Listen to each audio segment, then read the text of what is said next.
Hello, everyone, and thank you for being here at the end of the last session. As we've seen for the last few hours, global tension, conflicts, shifting alliance are reshaping our world and the global order.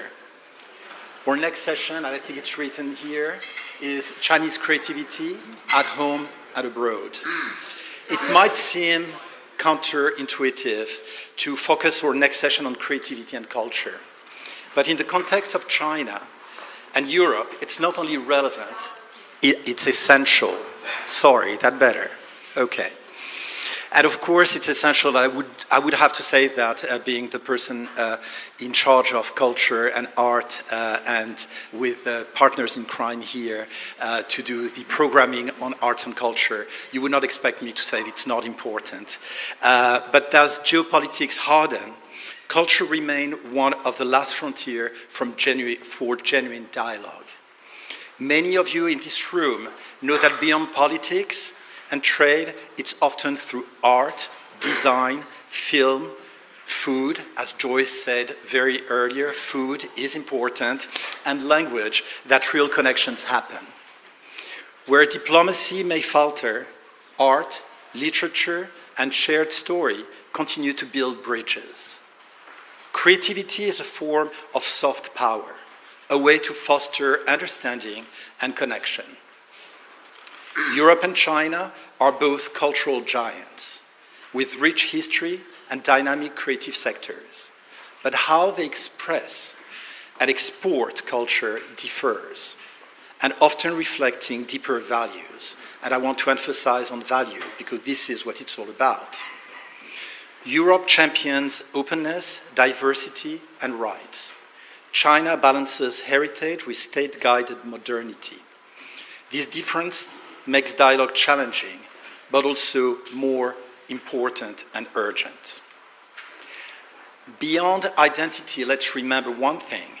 Creative industries are economic powerhouses. In both regions, they generate millions of jobs and billions in value. From fashion to film to gaming to architecture, creativity is not an expression, it's a strategy. And in today's digital world, where content is shaped with algorithm and controlled by a few platforms, cultural autonomy matters.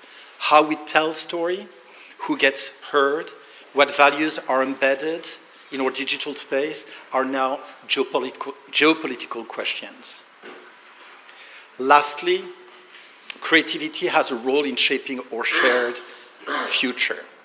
Shared future, which is at the core of Asia society mission and values. From climate change to social cohesion, we need imaginative thinking, narrative that moves people, not policies that just move paper. So why talk about creativity and culture now between China and Europe? Because they help us see one another more clearly, work together more effectively, and imagine futures that we might actually want to share. To run this next session, I will let the floor to two much more dynamic and young and energetic people that will run a very engaging session that will involve all of you. But before I do that, I want to apologize on one of our panelists who is gone. Qing, but it was on the original program. Qing, as many good dancers, have a back problem. And he is, as we say in French, cloué au lit, nailed in bed, and cannot, at the last moment, could not come. So she apologizes to all of you. She would have loved to be here. But there is a wonderful replacement, and I will let the two, Rohan, my good friend here that I just blanked on the name, Capucine. How can I do that, Capucine, to you? To come and introduce the next panelist. Thank you.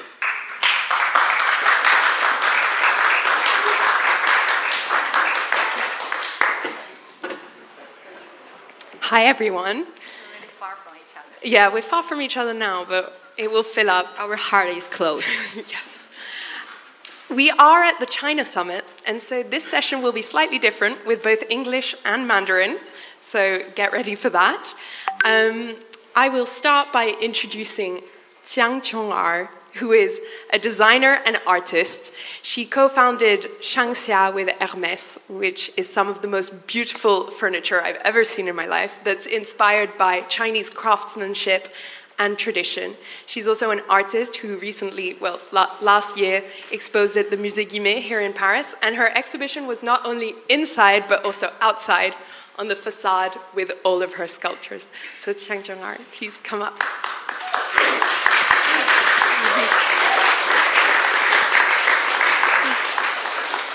Our second speaker, Jia Jiawei, is an award-winning screenwriter. She is the screenwriter of a film that you may have heard of, A Little Red Flower, which was one of the highest grossing films in 2020 worldwide and has been nominated for 4 major awards. She's also written for other film and TV, and I'm sure we'll hear about it more. Please come up.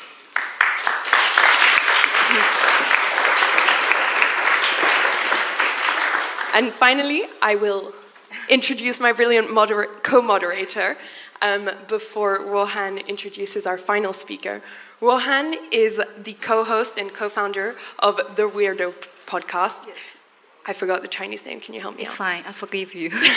不合时宜. 不合时宜, which has no less than 1 million listeners and talks about a variety of topics from climate, art, culture, to journalism and geopolitics.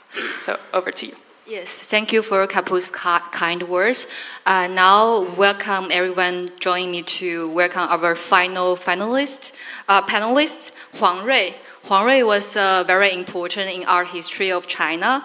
He was a founding member of Chinese avant-garde art group, the Starred Arts Group, 新兴画会, which included lots of famous artists you might have heard of before, like Ai Weiwei or Huang Heping. They're also the first publicly active art collective to protest government censorship after the Cultural Revolution in China. And also they have lots of close ties with France as well. So Centre Pompidou actually recently just organized a 30 years retrospective of their works. Welcome.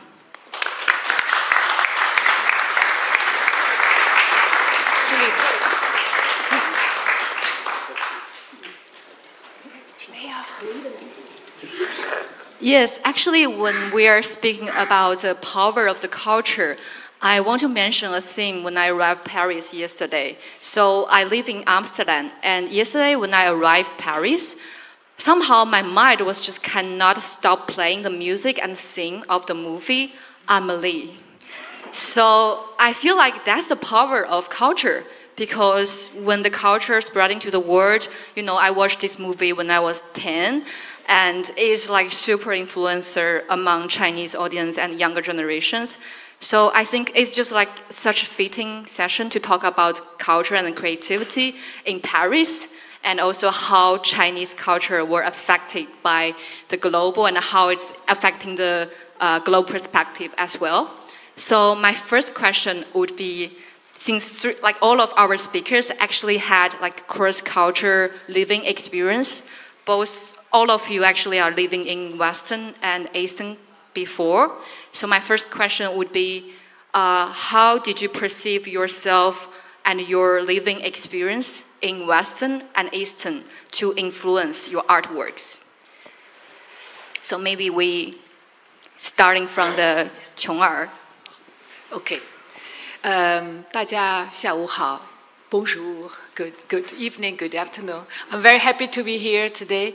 And I'm born in Shanghai, in China, and then I came to France, study in Art Deco in Paris.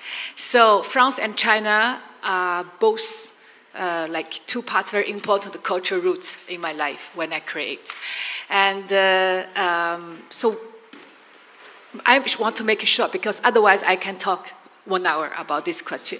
So I think today, 21st century, 2025, July, I think an artist, when you have multi-cultural background, I think today our mission is no more representing in our individual expression, artistic expression. I think today's world, we need some artists to try to create at the, at the place of humanity, which I mean, when you create, normally you say what I want to say as an artist. But I think today we have the mission, and it's the time, very important time, that artists, you ask what this world needs and what humanity needs to be awakened, which message we need to pass. And so, like you said, my project at the Musée Guimet, it's about origin, to call that all life stems from same root, that we are not looking for what we are different from our culture. We are looking for through art what we are in common. And maybe with this common power and common points that make people be together and take care of each other, and maybe we can go together to the future. So I think that's how I identify, myself as an artist. Whatever you do as monumental installation, design, or painting, it's more for this. It's keep the soul awakened. And I think today, with the technology, with all of this, very speedy, developed, AI, all of this, it's even more important art. And maybe it's too serious what I say, but I truly believe art is the arc de Noé, how you say English? The Noah's Ark of human being civilizations. And I think art should be beyond language, beyond words. It's how to say, it's a emotion, it's a message, it's a feeling for all of us being together. Thank you. Yes, actually this question I also want to ask Kapsing, because I didn't mention your background, but actually you are having very rich background living in different places. You are in China for 5 years and you are choosing like very specific location in China like Chengdu or Hong Kong and like Shanghai. So you're being everywhere like in China, and also you are working in Paris now. So like Kapsing also co-founded like a very good platform to promote the women mental health. So I would like to know your opinion about this question a little bit as well when we move forward to other panelists. Absolutely. Can you hear me? Yeah. How did China shape me, or my experience, my cross-cultural experience? I grew up between Morocco and London, even though I'm French, and then I spent 5 years in China. So I don't think I would be who I am today without the cross-cultural experience. I'm not an artist, unfortunately. I'm a creator in some way. But I think everything we do is informed by our past. And for me, the cross-cultural past informs what I do today as well. Fantastic. So let's also go to Huang Rui, because I know you live in Paris for 30 years, and Pompidou just had your exhibition.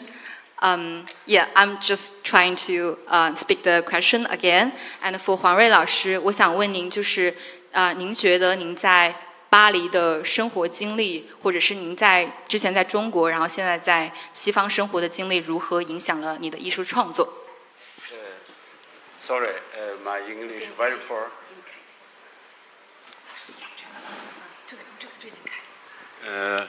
Actually, I'm not living France. My friend living here, so same group, stars group, another member, name is Wang Keping, Ma Desheng.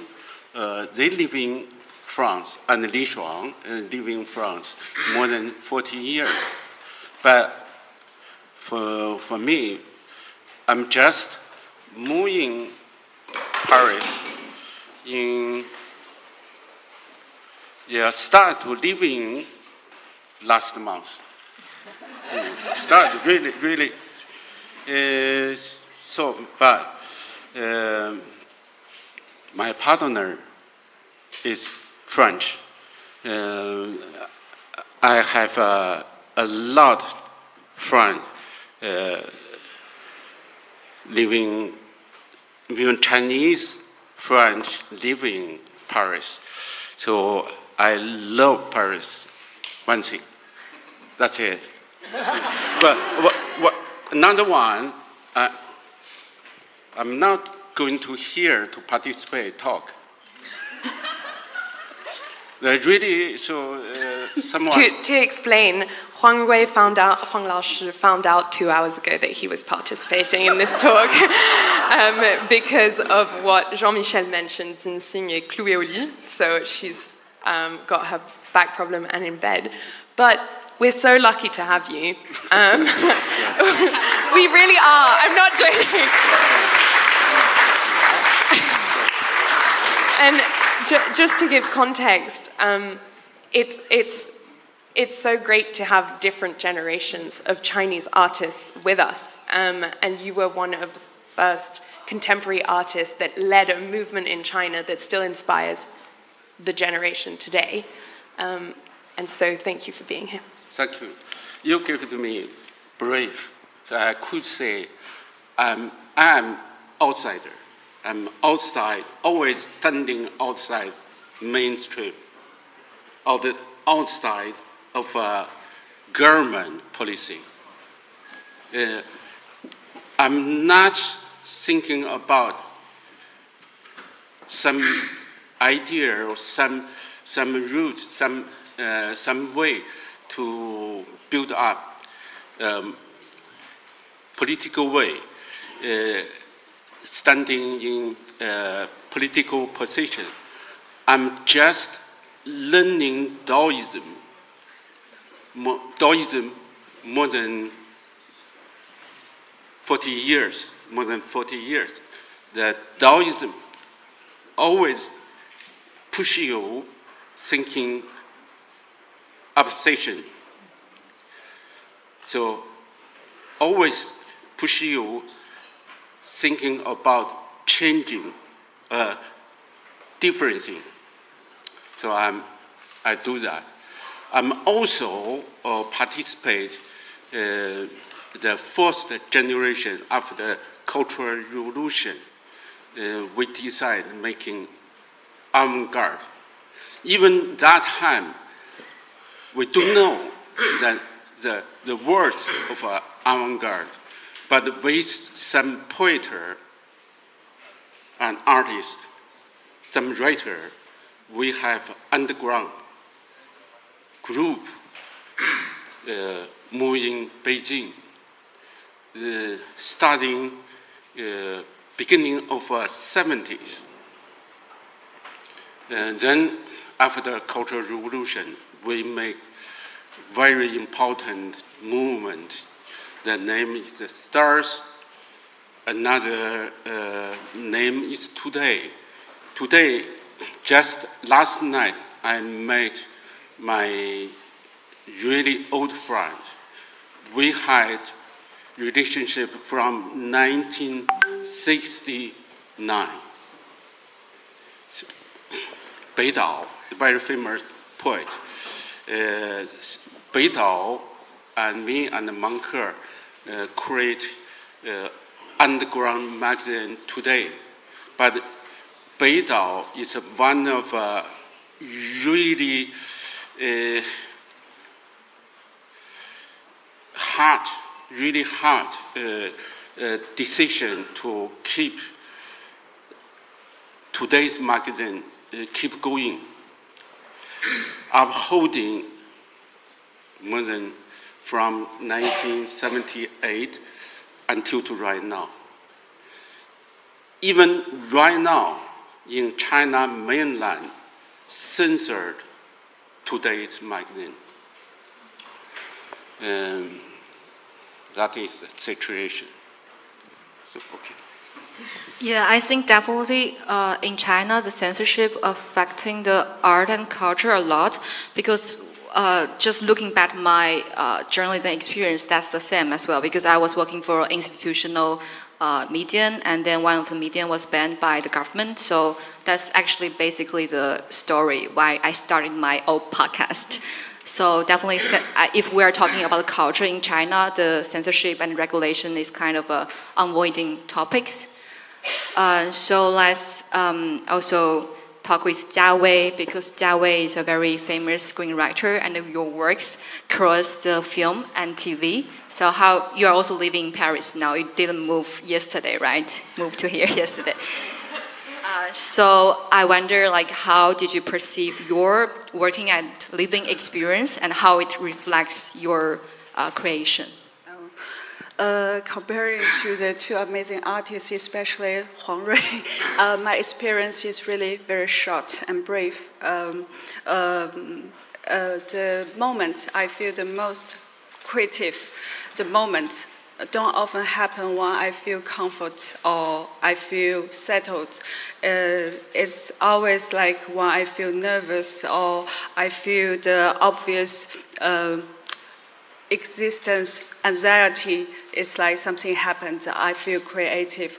I moved to London in 2019 from Beijing. Before that, I worked in Beijing as a screenwriter for years. That year, I moved to London for another master degree in the time of Brexit. And immediately after that, it's a pandemic hit. So honestly, I feel the most valuable part of my overpriced British education is learn how to live through math. I once asked Duncan, it's like, because Duncan travels everywhere and Duncan is slightly older than me, sorry, more experienced than me. Yeah. So I asked Duncan, was the world always like this? It's like, it's always changing so fast, or I moved to London, then it began to change. So I asked stupid questions like that. But at that time, the life paused. So I started to question like what was normal and what was the new normal. So, and China and UK, they were coping the situation totally different. So it made me reflect a lot. So after 2 years, I moved to Paris. At that time, it was still difficult to travel back to China. So I kind of stuck here. I couldn't speak French. It's very difficult, so I couldn't understand. I couldn't speak. So I felt like I live in a vacuum, like physically in France, but not actually in it. So I feel at that time, it's like I push myself to ask a lot of questions I never asked before. So for me, the cultural identity is not like about geography or language or other elements. They doesn't define it directly. It's about it's like it's all about the gaps, the frictions, and the moments of confusion between the different cultures. It made me rethink. So for me, the cultural identity is constantly reforming, and it's evolving, it's shifting, it's always changing. But right now, since I live in Paris right now, I find myself have more interest in writing Chinese stories because I come from the Chinese culture, but I'm not defined by thinking of that anymore. So I feel I now have the freedom to carry what I want to carry and keep on reshaping my ways to see the world. Yeah. It's so interesting. Often you find out more about yourself in a foreign country than in your own country. Our second question for you, since we've spoken about this cross-culture between France and China, is how do you view China's cultural presence on the international stage today, its strengths and its constraints? 然后我也会讲中文。你会如何看待中国艺术和文化在中国和西方的不同之处？就琼儿 since your artwork has recently entered UNESCO's permanent collection, I'd love to hear from you first. This is a very large question. And from my practice, I think there is always culture, different expressions. But the root, the foundation, there's always something same. We are looking for beauty, aesthetic beauty. We are looking for love. But the expression could be different. And so what I think, from China, as I said, I have double culture, Chinese and French. And so when I try to create, I think last 5 years, I feel particularly strong that a Chinese ink and brush is not enough for me to express. I think it's, as I shared for the first question, it's important to take the feather of humanity, you know. And again, to answer your question, I think China today, everybody talk about China and interested in China. Different people has different understanding, living experience. So China is very unique for each one. And I think art, at least from my personal practice, art cannot resolve, you know, how to say, to find a solution of conflicts, of different opinions, but at least art can open a dialogue, like open a window, a door, like start a dialogue. The dialogue allowed us to talk, to know each other better. Do you have a concrete example? That for example, when I create the 12 mythical creatures for Musée Guimet, for example, when the president of Musée Guimet invited me for that monumental art installation, I told myself, here today in Paris, the Olympics, you know, and on the Place d'Iéna, I'm no more only representing China, okay? And I'm dialoguing with the world. So then the 12 mythical creatures, maybe some of you saw them, each of them is calling a collective human being value, calling for peace, calling for freedom, calling for bravery, calling for equality, calling for the nature, the time, the 12 collective human being values. And how I create them, I go back to the history. I find in the ancient Maya culture, ancient Egypt culture, ancient Chinese culture, India culture, we already have mythical creators who were the guardians of different dynasty or period of time. And I invited them to coming out from the history with AI, the technology, which is today, the symbol of today. I recreate 15,000 baby mythical creatures, mixed, métis. They are the métis of human being civilizations. And then, so you will see this, you saw these mythical creatures, they are first time being born, but their parents, grandparents, grandparents, all exist already. So I think, again, you know, as I said, you know, I am Chinese, you know, born artist, but today I really convinced that when you create, it's no more representing one nation. It's for people, for humanity, and particularly today. As strong, I maybe share with you a joke, as there's no press here. So I can share with you a joke. There's press here, so I don't talk. No, okay.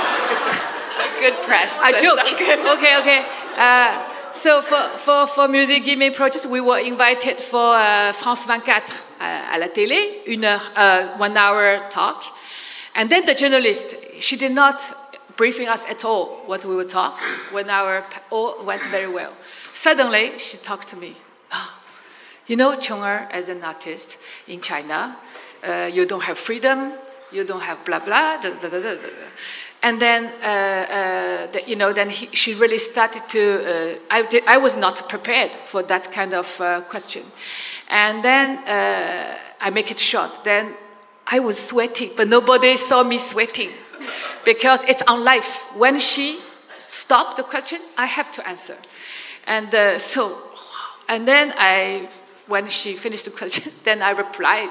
I said, first of all, you are talking about, you know, looking for really the, you know, the culture. She's really looking for the culture difference. You know, in China it's like this, in na. And then I told her, you know, today, if we keep looking for our difference to divide us, human beings go nowhere. And today, the mission is to reunite together the human being. And otherwise, you know, what can be, you know, what democracy system, communist, you know, if the human being disappeared, you know, and what the meaning for all of these political systems. And so I was, answering like that. And I, in the end, I told her, I said, today, if I may, if we are in the democratic country, so I'm really calling for the, réunion, like the reunion of human being. And then, so I make it short. I forgot what I tell, but in the end, it went well. Then she asked the same question to Yannick, the president of Musée Guimet. She replied in a very nice way. She said, the president, as the president of the museum, it's like a culture diplomat. And using culture, you dialogue. With culture, you exchange. And so that's how we went through this kind of dialogue on life. What a beautiful metaphor. Culture as a dialogue. Huang Rui, I know that the STARS movement, which you were part of in the 70s and the 80s, also received support from Europe, and there was a dialogue between you and Europe. I'd love to understand, Chong-ar spoke about today, but in history, how has this dialogue been? And could you give examples? 我也可以中文再讲。对，就我的问题是关于 STARS movement， 也受到了欧洲和法国的支持。就你可以给我们讲一下，这个支持怎么帮助了你们？然后这个对话就怎么也帮助了你们？也欢迎你讲中文，我们可以帮助你翻译。对，我先试试我的破英文，先试试我的好的破英文。So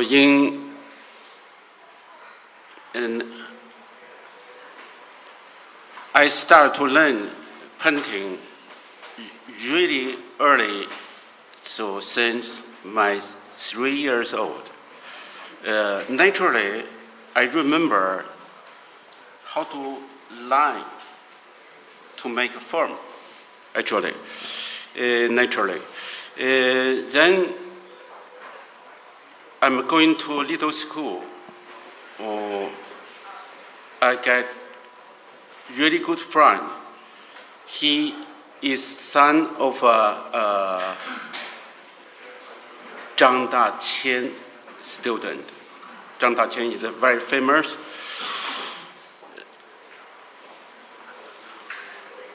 We together, two boys, studying, learn ink painting. So we learn from 9 years old to 11, so almost 2 years. So all the class, we learning use brush, touch, ink, put ink on paper, just make Chinese character. All of our class studying, just again, repeat. Then Cultural Revolution start. Everything stopped. We stopped learning. His father sent to camp. His father and mother died in second year, 1967. Okay, I restart to making painting from my self-selection. That time, I really love Western music and start reading the novel of Western writers. Really start in myself secretly. Then I start to make oil painting and drawings. I borrowed sketch of Michelangelo from Library of Beijing during Cultural Revolution. Then, very important time for me, changed me. So I'm already think I'm one of young person to join avant-garde movement. So, but my friend, all of writer, poeter, painting not easy directly going to contemporary art. We should to learn step by step. Then one day, the French government sent the big exhibition in 1978 showing Namok, National Museum of China, Beijing. They select almost 100 master paintings. The title is French painting, landscape painting in 19th century. Then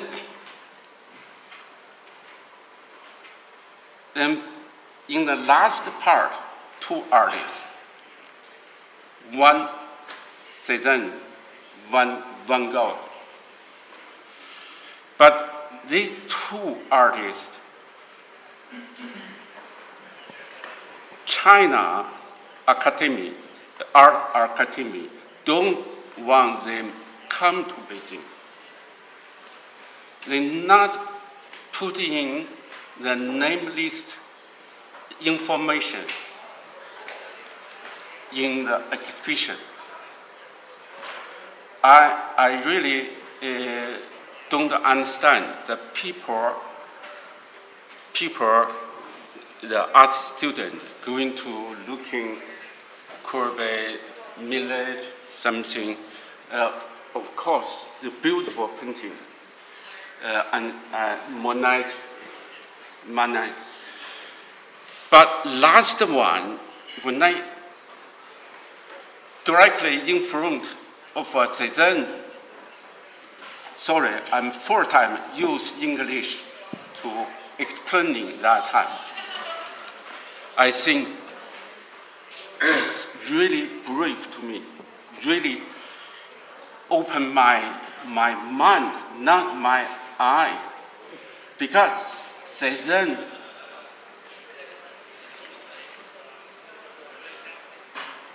painting 1, 2, 3, 4, 5 is a masterpiece. Placard,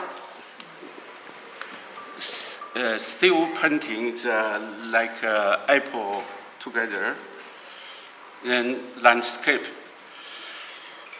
You know, I'm here to talk about you. So my thing, Cézanne paint the painting. It's a different way, like impression artists. The impression artists use really emotional, the color, the beautiful color, but Cézanne not so pure, so clear, use blue or green or pink.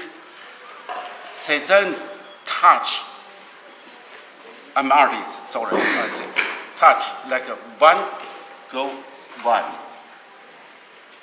Not stop, one, go another one.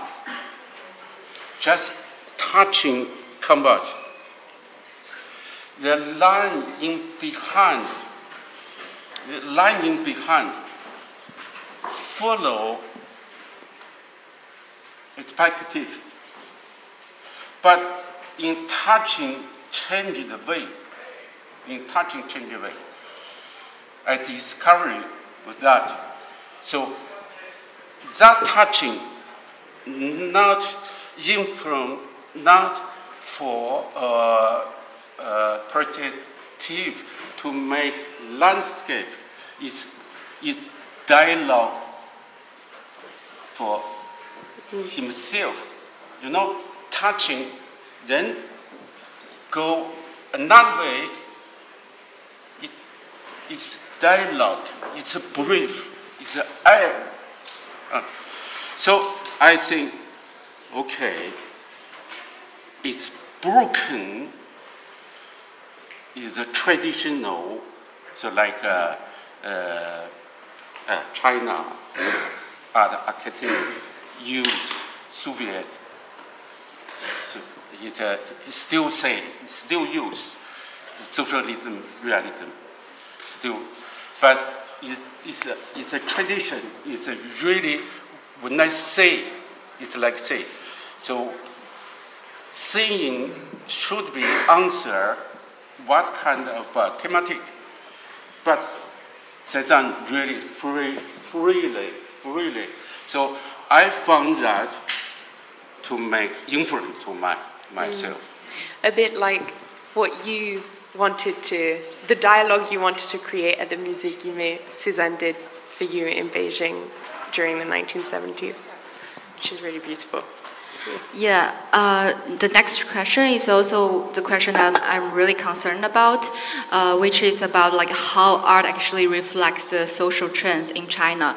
Because like when I was talking with my friends, we used to say I feel like the sense about time is like before pandemic and after pandemic.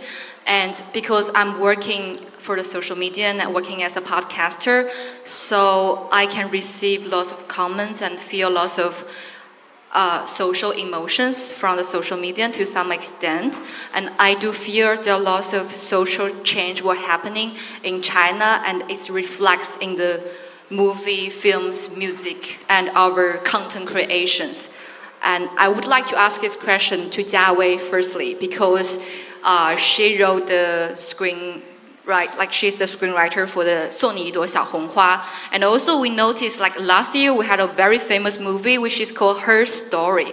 And that movie I think really reflects that how feminism is uprising in China nowadays among younger generations. So I would like Jiawei to talk a little bit about it. I can't speak for other form of art. I could only speak about film. Like in China, the film and TV, they respond to social and culture and ideology change with immediacy, even with foresight. Because on the one hand, I think for Chinese audience, the tickets for films, I think it's expensive comparing to their average salary. So it's like a vote. They vote to their emotion. It's like an emotion vote to the stories which could reflect their internal landscape, their unspoken needs, their unspoken anxieties. So it's like a vote to them. So I think for capital, they are very sensitive and very quick, and all the funds come to those kind of works that could reflect the change of society. For example, for my own project, I finished the script of A Little Red Flower in the beginning of 2019. At the beginning, it went very smoothly, but it didn't went into the stage of production. But after the COVID, the social emotion suddenly changed. People have a lot of desire and anxiety need to relieve. So during the COVID, it's a very difficult time, but the story got the funding with record speed. And it's getting done during the COVID. And when it went to the market, it earned around more than $200 million at box office that year. So itself is telling. And the story you mentioned last year, there were two very popular films in China. One is called Her Story, it's called 好东西. Another one is Decision to Leave, 出走的决心. I think it also tells there's something happening in China right now. Yes. There's a discussion about women's voice and the perspective. It's like you could feel the change. Like, there is like, by the structure or mindset, we have a long way to go to reach the real equality, but you could feel the change. For example, we have some male co-workers that they don't really understand how to respect women, but they got a fear. They got a fear that they will be calling out by the audience. Yeah, so it's in a weird way that this kind of fear urged them to start to listen to the voice of women. They know they couldn't make it all alone by themselves. And the opposite, when there are social sentiment coups, you could feel the difference. For example, multiple producers told me this year, no more love story. No one believes in it anymore. There's no romance in China. It's like you could feel that as well. So I feel it's very quick and direct. Yeah. So young people doesn't believe love anymore nowadays. The traditional form of art, it doesn't work at all, and there's no money flowing to it. But maybe there's a new form of love we are still exploring. Yeah. Traditional love and new kinds of love. Yeah. The society is changing, I feel. Yeah, when it comes to women's voice, I would also ask Chong-Er, how did you see this question? Being a woman, I think, is very lucky. If somebody ask me for your next life, would you like choose again, woman or man? I will choose woman again, being woman again. Why? Yeah. I think being a woman, we are very lucky that the life gave us the generosity. I don't mean men do not have, but we have the generosity, we have the multi-task, in our life. We can play. Turn off the mic. Yes. I want to. Yeah. 没关系. So, for example, I'm artist, I'm designer, I have 5 kids, I have a grandson, we have many projects, in China, in Europe, in Qatar, and in the world. And so I think being a woman, my husband always told me, he's a French, nobody's perfect. I married with a French. Yeah. And so he always told me that how we can deal with so many projects at the same time, family projects, creative projects, art projects, in different culture, in different environments. I think woman has that generosity as mother. Okay, when the kids coming out from you, it's a very unique experience. And also, I think women, we are lucky because we have this kind of internal soft power. We don't look like aggressively powerful. Now our power is coming from the tenderness. And one of my artwork that I created at Musée Guimet on the roof terrace, I invited the Chinese ancient Nü Shu. Some of you who may know that almost 1,000 years ago, the Chinese woman is not allowed to study. So they don't know how to write. They have no right to learn how to write. And so they invented a particular secret code, secret language called Nü Shu, only used among women, writing poems, writing letters, writing songs, embroidery, etc., and only pass it on to women. And so I used that writing character, which represents a lot of bravery of women at that time. And I interviewed 60 women about what is the definition of bravery of today as a woman. And that poem is very short, but very strong. And then I used the reinvented secret code of Nü Shu that I reinvented with traditional Nü Shu, oracle, Zhuan Shu, and Cao Shu. a new, like women's code. And Cui Wen, you read that book during the inauguration. And then, I think if we use one more, maybe is oser, oser, dare to dare. I think for women, we are daring to dare to do things, without limit. Yeah. I think, again, art is the witness of all of this change that you're talking about, the culture, the generation. Art is the witness. Different generation of artists creating the art of their generation. Yeah. So art played a role like the witness of how society, culture, time changes. How it reflects in your own work? I'm trying to living always like 10 years old, That's my challenge. So I always keep myself 10, 15 years old, interested in what is happening all the time. But this is one side. Another side, I'm very deeply connected with history. I always go back to history, to the masters, what they created. They are like already giant mountains, that when you step on giant mountains, you have a different perspective, different angle of the world. So you going up on the shoulder of masters, but you stay young, curious, and same like your kids, And I think with that of contrast, maybe if I'm lucky, I can catch up some secrets of the time, of the presence. Mm-hmm. Yeah. We want to leave some time for Q&A, so I think we're going to open the floor now for questions for any of our speakers, or we also have half an hour, and it's also because you are experts in the room, and it's if you have feedback, things you want to share on the sessions we've had today, or questions you'd like to pose to the room to take outside for drinks afterwards. Peng Fei. Does someone have a mic? Okay, give me. Where is Peng Fei? So first question is for Jiawei. Jiawei, and I was, you mentioned that, Chinese people don't believe in love anymore, or at least the love in the traditional sense, and there might be new forms of love. I was wondering if there's any idea of what the new forms of love involve. Maybe different varieties or something like that. Yeah, I mean, redefining, a romantic relationship or something like that in a societal sense. What do you see that? How do you see that involved? Yeah.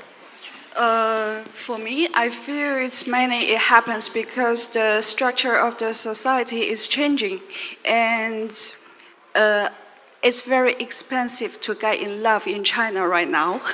Yeah, it's like we have different definition of home from different countries. For China, I think initially home is, at least there is an apartment there.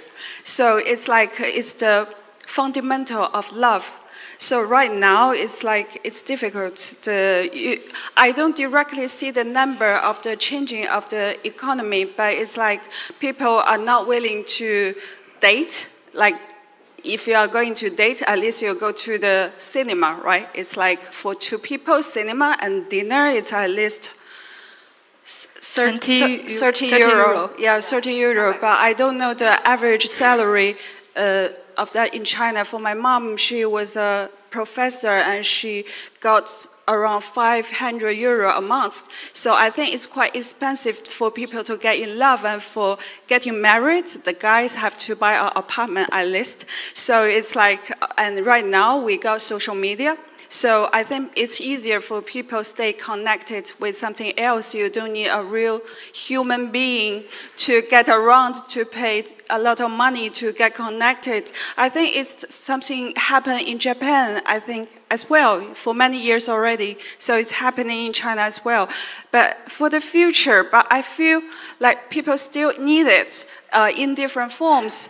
But I think it's a good chance for the film industry, even though we can't write a traditional love story, but you got emotion from films, or even for TikTok short video, you got emotion. That's what you need as well. For myself, I watch TikTok short films as well. It's like I need emotion from that as well. But not between human. It's about AI produced dog that he adopt your kids, human kids, and look after the kids. So it's like strong emotion, but that kind of video, I think it's like you can use that instead. But I think in the deep down in the heart, we're still longing for love. But it's like we need a trustful way to approach it. Yeah. Yeah, and also I read a news lately which is talking about nowadays Chinese parents are so busy, so they don't have time to take care of children. And there are so many AI companies rising in China now, so they're producing this company-shaped robot for their children. And there's one day the children just started call the AI company as mom.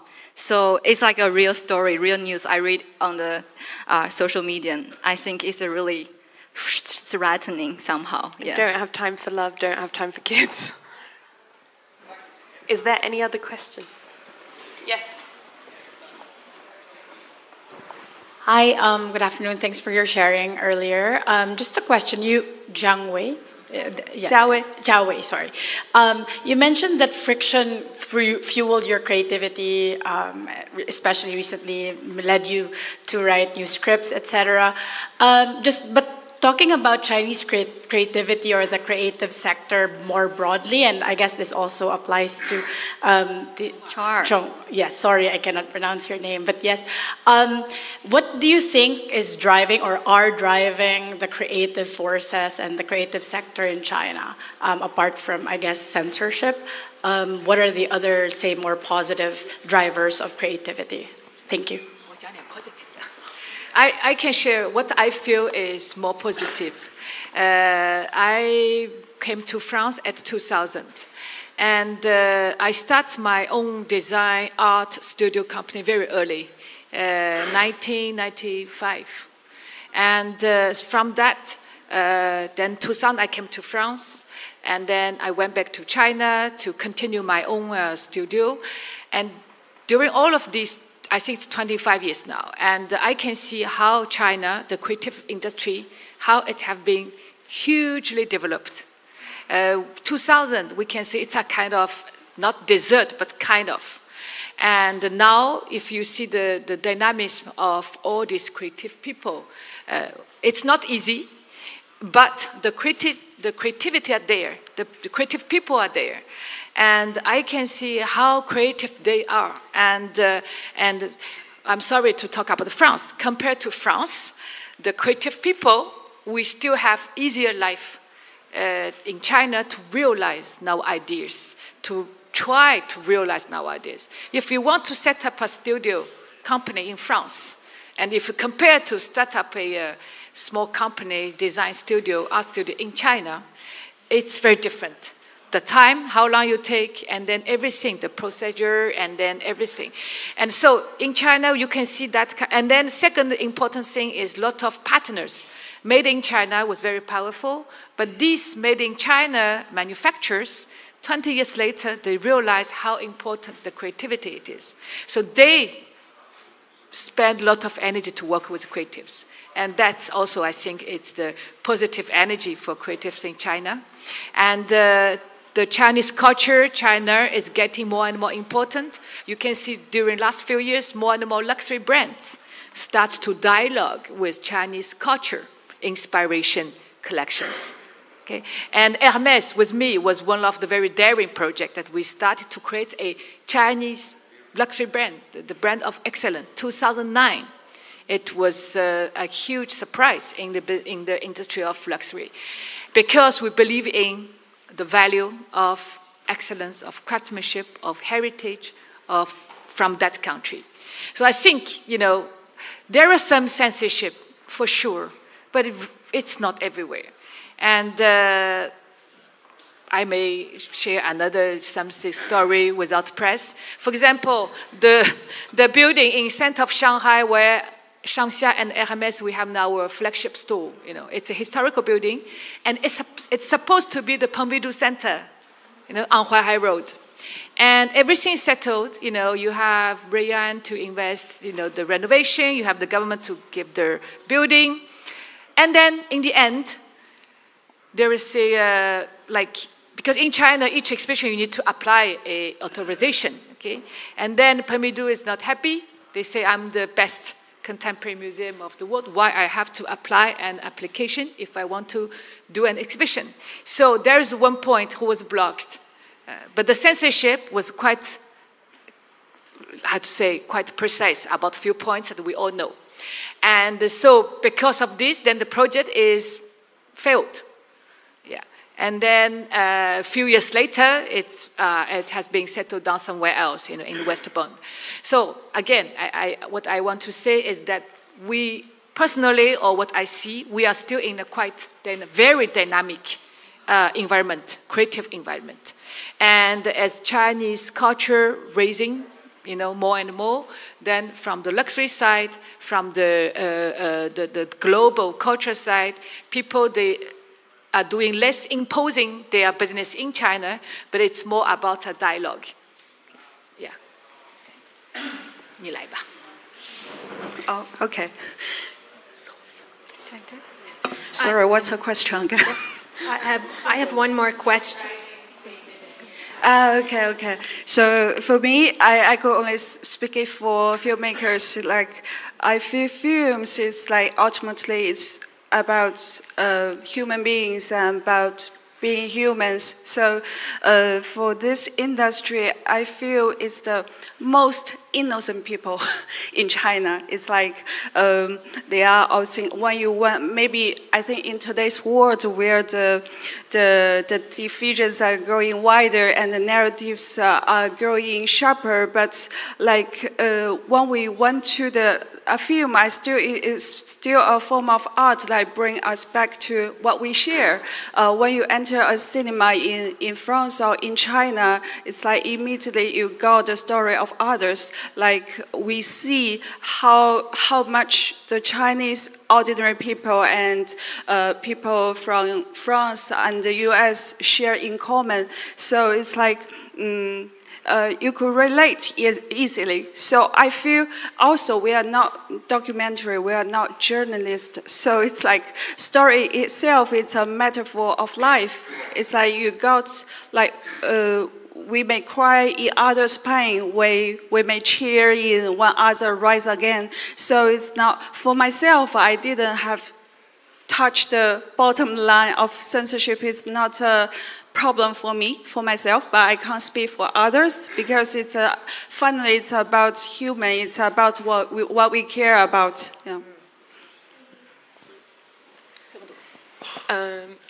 I actually, if I may, I have a follow-up question for you, super quickly.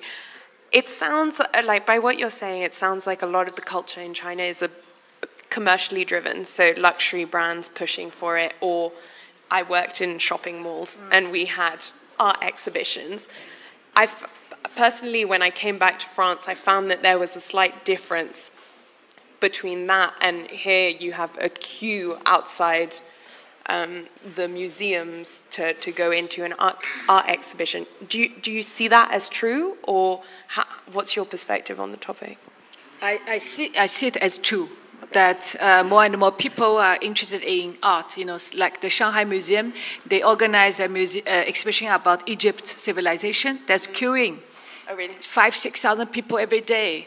And so when the people are getting more and more curious, and they want to learn, I think one of the Chinese character is we love to learn.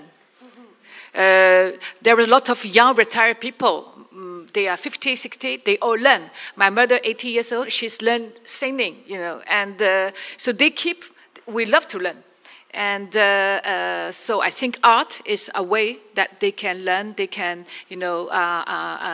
talk, have a conversation with the world. And even in the shopping mall, you have exhibitions, you have art installations. And I think one is learning, another is the poetry of life. You can escape. And it's a beautiful escape. It's a poetic escape with art. Wonderful. I saw just there. I don't have a question, but I have an observation. I want to reflect on the Chong'er's optimism. I think if you think about the creativity, the cultural influence of Japan, Korea, and if you correlate that to the GDP per capita, I think China still have a long way to go. because China's GDP per capita is 12,000, 13,000, and then Korea, Japan, when they are influencing the cultural scenes of the world, their GDP per capita is already, I think, half of the US or almost half of the US.